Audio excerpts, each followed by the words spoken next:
is something Watch 'em about make it, that break that just it, makes it break it, even more break it. exclusive. Not maybe similar to Rolex, similar to esteemed.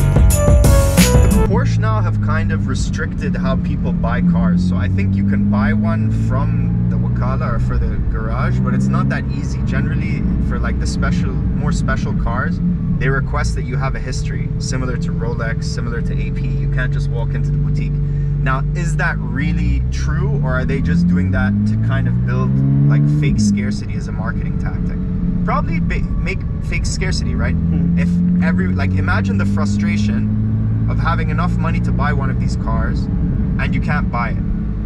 Like, there's pros and cons to that, don't get me wrong, but there is something about that that just makes it feel even more exclusive, not based on the price tag, but based on who you are. So all these companies,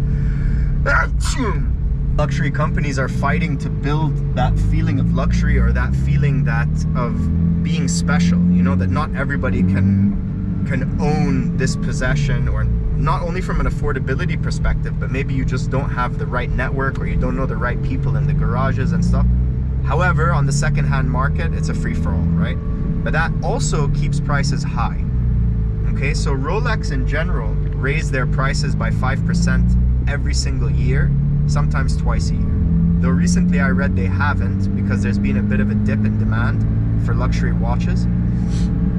But in doing that, imagine if you bought a watch at, let's say, $10,000 10 years ago, and every year the price increases by 5%. Your watch that you spent $10,000 10 years ago for sure will not be less than $10,000 in 10 years, right? Because not much changes on the watches. Yeah, there's small updates, but if you were to just see a regular like Rolex GMT or something like that from 5 or 10 years ago, it's very difficult to tell the difference. You know what I mean? They're very similar. So I think that's a smart tactic, that your product is not really a depreciating asset, okay? As with time, the price goes up.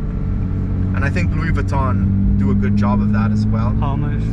Yeah, Hermes, like all these people have products that look pretty similar. Like a Louis Vuitton bag, yes, there's special editions every year, but the key main bags that they sell, they all look the same. The one from 5 years ago looks the same as it does today, but the price has gone up, right?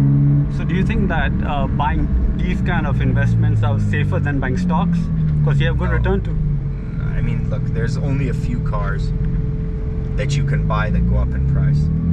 And one of them is definitely Porsche as a brand holds its value very, very well. And particularly GT3s, GT2s, GT3 RS, GT2 RS. Sorry, no, there's only GT2 RS, I think now, I'm not sure. I have to double check. Those cars really keep their value. 911 Turbo keep their value as well.